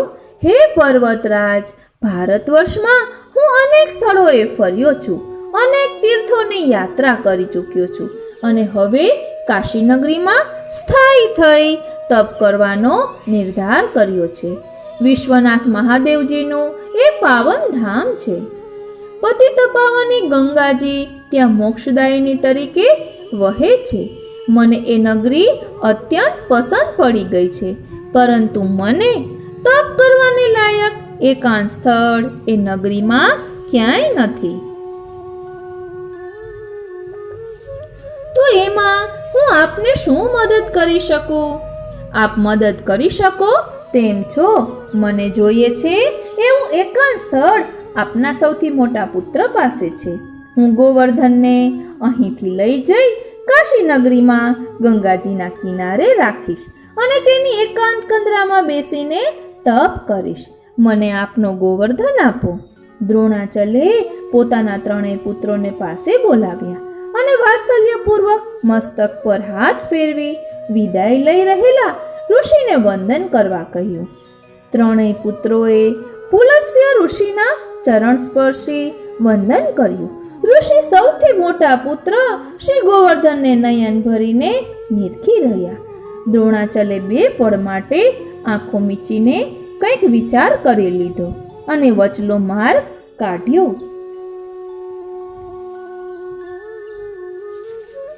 ઋષિવર, અતિથિ સત્કાર ગૃહસ્થનો ધર્મ છે. હું પણ ગૃહસ્થ છું. આપ મારા અતિથિ છો. આપને સંતુષ્ટ કરીને વિદાય આપવી જોઈએ. આપ જે માગો તે મારે આપવું જોઈએ. આપ મારા અત્યંત પ્રિય મોટા પુત્રની માગણી કરી છે, તો હું એને આપને સોંપું છું. પરંતુ હવે એ ઉંમર લાયક થયો છે. 12 વર્ષનું વય નાનું ન કહેવાય. જરાક એની પણ શી ઈચ્છા છે એ જાણી લઈએ તો સારું. દ્રોણાચલે દીનતાપૂર્વક યુક્તિ શોધી કાઢી. પુલસ્ય ઋષિએ શ્રી ગોવર્ધનની પીઠ પંપાડી અને વહાલપૂર્વક દ્રષ્ટિ મેળવી, બોલ બેટા, તારું શું કહેવું છે? તું મદદરૂપ થઈશ મને તપ કરવામાં? શ્યામ સ્વરૂપના શ્રી અંગ પર લાલ ધોતી, લાલ ઉપરણો અને લાલ પાગ ધારણ કરીને શ્રી હસ્તમાં લાલ છડી લઈને શ્રી ગોવર્ધન બંને ભાઈઓની આગળ ઊભા હતા. અષ્ટસખામાંના એક ચતુર્ભુજદાસજીએ શ્રી ગિરિરાજજીના આધિદૈવિક સ્વરૂપના દર્શન કરી તેમનું સુંદર વર્ણન ખટઋતુની વાર્તામાં આ મુજબનું જ બતાવ્યું છે. એટલે શ્યામ સ્વરૂપના શ્રી અંગ પર લાલ ધોતી, લાલ ઉપરણા અને લાલ પાક ધારણ કરીને શ્રી હસ્તમાં લાલ છડી લઈને શ્રી ગોવર્ધન બંને ભાઈઓની આગળ ઊભા હતા. મધુર સ્વરે એમણે ઋષિને એક પ્રશ્ન પૂછ્યો. હે મહારાજ, અવિનય થાય તો ક્ષમા કરશો. પરંતુ શું હું જાણી શકું છું કે આપ મને કેવી રીતે લઈ જશો? હું 8 યોજન લાંબો છું, 2 યોજન ઊંચો છું અને 5 યોજન પહોળો છું. પરંતુ એની પુત્ર, એની ચિંતા તું ન કરતો. મારા તપોબળથી હું તને સુખ થાય એ રીતે મારી હથેળીમાં બેસાડીને કાશી સુધી લઈ જઈશ. ઋષિ તો હરખાઈ ગયા. તો પછી હું તૈયાર છું, પરંતુ મારી એક શરત છે. શી શરત છે? એકવાર આપે મને જે ભૂમિ પર મૂકશો ત્યાંથી હું પાછો નહીં ઉઠું. બોલો, કબૂલ છે? તારી શરતને પાળવા હું પ્રતિજ્ઞા કરું છું કે હું નિર્ધારિત સ્થળ કાશીનગરી સુધી ન પહોંચું ત્યાં સુધી તને અન્ય કોઈ પણ સ્થળે ભૂમિ પર નહીં મૂકું. વિશ્વાસ રાખજે. ઋષિ શ્રી ગોવર્ધનની શરત પર પોતાની પ્રતિજ્ઞાની મહોર મારી. સૌએ ભારે હૈયે શ્રી ગોવર્ધનને વિદાય આપી. પુલસ્ય ઋષિએ પોતાના તપના બળથી હાથની હથેળી પર શ્રી ગોવર્ધનને ધારણ કરી લીધા અને આકાશ માર્ગે ચાલી નીકળ્યા કાશી તરફ. શ્રી હરિની લીલાનો બીજો અંક પૂરબહારમાં ખીલ્યો. ઋષિ શ્રી ગોવર્ધન સાથે હરિરસની લાળ લૂંટતા જાય છે અને રસ્તો કાપતા જાય છે. એવામાં આવ્યું વ્રજમંડળ અને શ્રી ગોવર્ધન ચમકી ગયા. આ શું? આ તો ગોલોકધામનો પરિકર છે. પ્રભુ અહીં સાક્ષાત પ્રગટ થવાના છે. અહીં અનેક પ્રકારની લીલાઓ ખેલવાના છે. મારા વગર યુગલ સ્વરૂપ શું કરશે? કોણ એમને કંદરાઓ સિદ્ધ કરી આપશે? કોણ એમની પ્રિય ગાયોનું સંવર્ધન કરશે? મારે તો અહીં જ રોકાઈ જવું જોઈએ. પણ આ ઋષિએ પ્રતિજ્ઞા કરી છે એટલે મને ક્યાંય નીચે નહીં ઉતારે, સીધા લઈ જશે મહાદેવજીની નગરીમાં. ત્યાં ભૂત પ્રેત અને અઘોરી સાધુ બાવાઓની વચ્ચે મારી સ્થાપના કરી દેશે. પછી મારી શરત પ્રમાણે હું પણ ત્યાંથી હલી નહીં શકું. હે પ્રભુ, આપ જ કંઈક રસ્તો કરી આપજો. શ્રી ગોવર્ધને મનોમન પ્રભુને સંભાળ્યા અને પ્રભુએ એમને એક યુક્તિ સૂઝાડી. એમણે પોતાનું વજન વધારવા માંડ્યું. એટલું વજન વધાર્યું કે ઋષિ હાંફવા લાગ્યા, પરસેવે રેબઝેબ થઈ ગયા. અતિશય શ્રમને કારણે એમને લઘુશંકાની હાજત પ્રાપ્ત થઈ. કુદરતી આવેગને ઋષિ ખાડી ન શક્યા અને લાચાર બની શ્રી ગોવર્ધનને વ્રજભૂમિ પર પધરાવી દીધા. ઋષિને પ્રતિજ્ઞાનું વિસ્મરણ થઈ ગયું. ઋષિએ થોડો સમય વિસામો લીધો. પછીથી હળવાશ અનુભવાતા તેઓ સ્નાન કરી જપ કરવા બેઠા. જલપાન વગેરે કરી તાજા થઈ ગયા અને હથેળીમાં શ્રી ગોવર્ધનને ઉઠાવવાનો પ્રયત્ન કરવા લાગ્યા. પણ આ શું? શ્રી ગોવર્ધન ટસથી મસ થતા નથી. વધુ બળ લગાવ્યું તો પણ નકામું. સમગ્ર શક્તિ એકઠી કરીને ઉઠાવવાનો પ્રયત્ન કર્યો, કોઈ હલનચલન નહીં. ઋષિ વિસામણમાં મુકાઈ ગયા.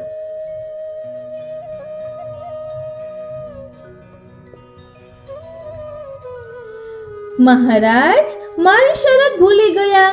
એકવાર આપ મને જે ભૂમિ પર મૂકશો ત્યાંથી પછી હું પાછો નહીં ઉઠું. આપની પ્રતિજ્ઞા ભૂલી ગયા. આપ નિર્ધારિત સ્થળ કાશી નગરી સુધી ન પહોંચો ત્યાં સુધી મને અન્ય કોઈ પણ સ્થળે ભૂમિ પર નહીં મૂકો. હવે ખેલ ખલાસ થયો મહારાજ, હું અહીંથી નહીં ઉઠું. શ્રી ગોવર્ધન મુસ્કાઈ રહ્યા. ઓહો કપટ! ઋષિ ક્રોધે ભરાયા. કપટ નહીં, હરી ઈચ્છા. શ્રી ગોવર્ધને ઋષિને સમજાવવાનો પ્રયત્ન કર્યો. હરી ઈચ્છાની તો મને જાણ નથી, પરંતુ મારી ઈચ્છા તે પૂરી નથી કરી. તેથી હું તને શાપ આપું છું કે દરરોજ એક તલ જેટલો તું ઘટતો ભૂતલમાં સમાતો જઈશ અને કાલાંતરે અદ્રશ્ય થઈ જઈશ. તથાસ્તુ. શ્રી ગોવર્ધને ઋષિના કપટને પરમ ઉચ્ચ શુભાશીષમાની સહર્ષ સ્વીકારી લીધા. શાપ આપીને પુલસ્ય ઋષિ ખાલી હાથે કાશી તરફ ચાલી નીકળ્યા અને શ્રી ગોવર્ધન સદાકાળ માટે વ્રજમંડળમાં બિરાજમાન થઈ ગયા. ઋષિના આ શાપને યથાર્થ કરવા શ્રી ગિરિરાજજી દરરોજ તલ જેટલા ઘટતા જાય છે. કુતૂહલવશ બુદ્ધિને સંતોષવા ખાતર આ અંગે એક પ્રયોગ કરી જોયો છે. એક ઉપર એક એમ 365 તલના દાણાને ગોઠવીને ઊંચાઈ માપી જોઈ તો લગભગ 2.5 ફૂટ જેટલી થઈ. આ ઉપરથી એમ કહી શકાય કે દર વર્ષે શ્રી ગિરિરાજજી 2.5 ફૂટ જેટલા ભૂતલમાં પધારી રહ્યા છે. મથુરા નગરીથી પશ્ચિમે 19 માઇલ દૂર આવેલા શ્રી ગિરિરાજજીની હાલની ભૌતિક લંબાઈ 7 ગાવ અને ઊંચાઈ આશરે 100 ફૂટની જ રહી ગઈ છે. એવું પણ કહેવાય છે કે એક જમાનામાં શ્રી ગિરિરાજજીની છાયા મથુરામાં વહેતા શ્રી યમુનાજીના જલમાં પડતી, એટલા એ ઊંચા હતા. શ્રી વૃંદાવન અને શ્રી યમુનાજીની સાથે સાથે શ્રી ગિરિરાજજી પણ પોતાનું ભૌતિક સ્વરૂપ તલભર તિરોહિત કરતા જાય છે. આનું એક પ્રમાણ આજના યુગમાં એ પણ છે કે શ્રીનાથજી જ્યારે વ્રજમાંથી મેવાડ પધાર્યા ત્યારે દંડવતી શિલાની ઊંચાઈ 1 માણસ જેટલી હતી અને એથી પણ પહેલા રાજાઓ હાથી પર ચડીને એ શિલાનું પૂજન કરતા હતા. આજે એ જ શિલા ભાગ્યે જ 2 ફૂટ જેટલી રહી ગઈ છે. અષ્ટસખામાંના એક સુરદાસજીએ પોતાના એક પદમાં ગાયું છે: छिपत गोवर्धन घटत वृंदावन यमुना नीर छिपायो सूरदास प्रभु या कलियुग में काहे मोहि जीवायो अब तो साचो कलियुग आयो. પુલસ્ય ઋષિ બ્રહ્માજીના 10 માનસ પુત્રોમાંના એક હતા. દેવહૂતિ અને કરદમ ઋષિની 9 પુત્રીઓના લગ્ન બ્રહ્માજીના આ 10 માંથી એક નારદને બાદ કરતા બાકીના 9 પુત્રો સાથે થયા હતા. પુલસ્ય ઋષિના લગ્ન હવિર્ભુ સાથે થયા હતા. એ બંનેને વિશ્રવા નામનો પુત્ર થયો. વિશ્રવાના લગ્ન કેકસી સાથે થયા. એ બંનેના પુત્ર રામાયણનો જગ પ્રસિદ્ધ ખલનાયક રાવણ થયો. આમ રાવણના દાદા પુલસ્ય ઋષિ રાવણથી કેટલા વર્ષ પહેલા થઈ ગયા અને તેઓ કેટલા વર્ષ જીવ્યા એનો કોઈ અંદાજ આપણી પાસે નથી. હા, આ ઉપરથી એક એવો અંદાજ લગાડી શકાય કે શ્રી ગિરિરાજજીની બ્રજના ભૂતલ ઉપરની સ્થિતિ રામાયણના સમય પહેલાથી છે. રામાયણને કેટલા વર્ષ થયા એ અંગે વિદ્વાનોમાં હજુ પણ મતભેદ પ્રવર્તે છે. તેથી આપણે એ વિવાદાસ્પદ ચર્ચામાં નહીં ઉતરીએ. આ રીતે શ્રી ગિરિરાજજીનું પ્રાકટ્ય ભૂતલ પર થયું અને શ્રી ગિરિરાજજી વ્રજમંડળમાં સ્થાપિત થયા. હવે આપણે ચિત્ર પરિચય જોઈ લઈએ. પુલસ્ય ઋષિ શ્રી ગોવર્ધન પર્વતને પોતાની હથેળીમાં પધરાવીને કાશી નગરી તરફ લઈ જઈ રહ્યા છે. ભૂમિ પર શ્રી ગોવર્ધનને વ્રજમંડળના દર્શન થાય છે અને તેઓ મનોમન પ્રભુને સંભાળે છે. શ્રી ગોવર્ધને મનોમન પ્રભુને સંભાળ્યા અને પ્રભુએ એમને એક યુક્તિ સુઝાડી. એમણે પોતાનું વજન વધારવા માંડ્યું. એટલું વજન વધાર્યું કે ઋષિ હાંફવા લાગ્યા, પરસેવે રેબઝેબ થઈ ગયા. અતિશય શ્રમને કારણે એમને લઘુશંકાની હાજત પ્રાપ્ત થઈ. કુદરતી આવેગને ઋષિ ખાડી ન શક્યા અને લાચાર બની શ્રી ગોવર્ધનને વ્રજભૂમિ પર પધરાવી દીધા. ઋષિને પ્રતિજ્ઞાનું વિસ્મરણ થઈ ગયું. ઋષિએ થોડો વિસામો લીધો. પછીથી હળવાશ અનુભવાતા તેઓ સ્નાન કરી જપ કરવા બેઠા. જલપાન કરી તાજા થઈ ગયા અને હથેળીમાં શ્રી ગોવર્ધનને ઉઠાવવાનો પ્રયત્ન કરવા લાગ્યા.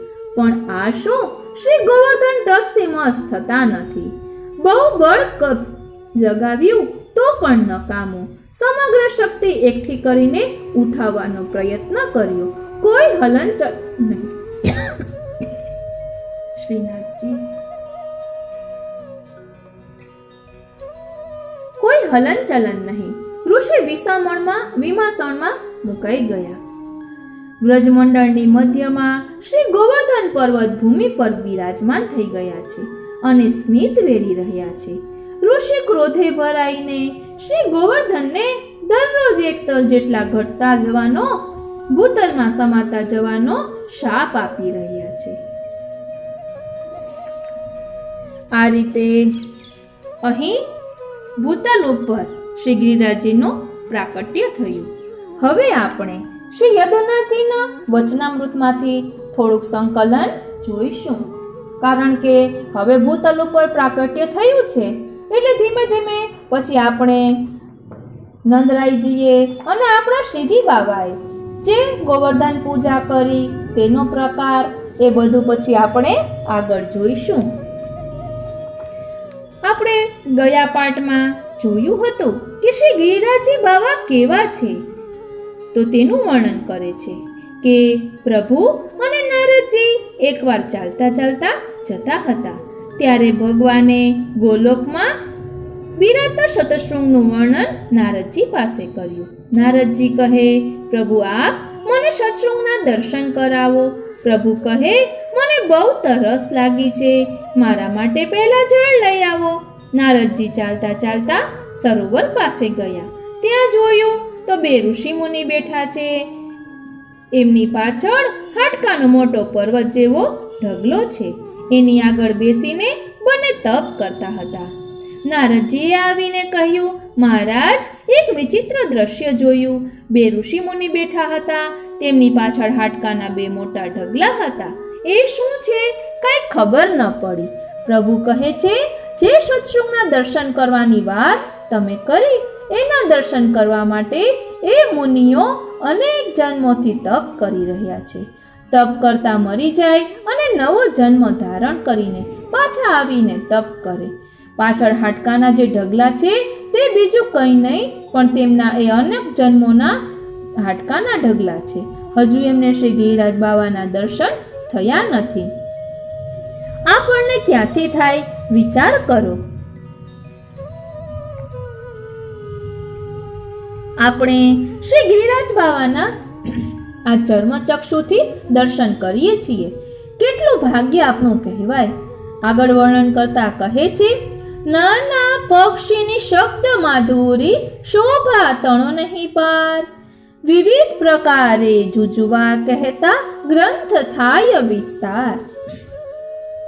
શ્રી ગોપાલદાસજી ગોલોકધામનું વર્ણન કરી રહ્યા છે. ઘણી વસ્તુ એવી છે જે પ્રગટ કરવા નથી માંગતા પણ થઈ ગઈ છે.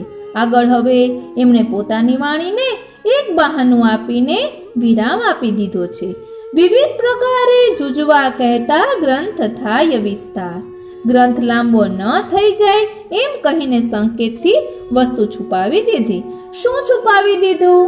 તો કહે છે, જ્યાં શ્રી યમુનાજી છે, શ્રી ગિરિરાજ બાવા છે, વૃંદાવન છે, શરદની રાત્રિ છે, ત્યાં જે વૃક્ષો છે એ વેદ છે. વેદરૂપી વૃક્ષની શાખાઓ એટલે કે વેદની વિવિધ શાખાઓ છે. એના ઉપર એક એક પક્ષી બેઠા છે એટલે કે એ વેદના ઉપાસક અભ્યાસુ મુનિઓ છે. એ અનેક અનેક જન્મોથી વેદની અલગ અલગ શાખાઓનો આશ્રય કરી પ્રભુને પામવાનો પ્રયત્ન કરી રહ્યા છે.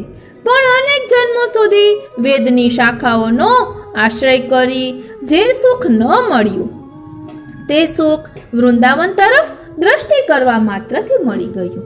રાસ સ્થળમાં શરદની રાત્રિ છે.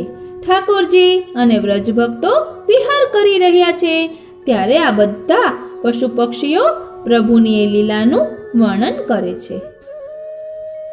ગોપાલદાસજી કહે છે કે હું એટલું કહી શકું કે વૃંદાવન છે, શ્રી યમુનાજી છે, શ્રી ગિરિરાજજી છે, સુંદર લતાપતાઓ છે, એમાં મંદ શીતલ વાયુ વહી રહ્યો છે અને જે લીલા થઈ રહી છે તે લીલાના દર્શન કરી ભક્તો પક્ષી રૂપે તેનું ગાન કરી રહ્યા છે.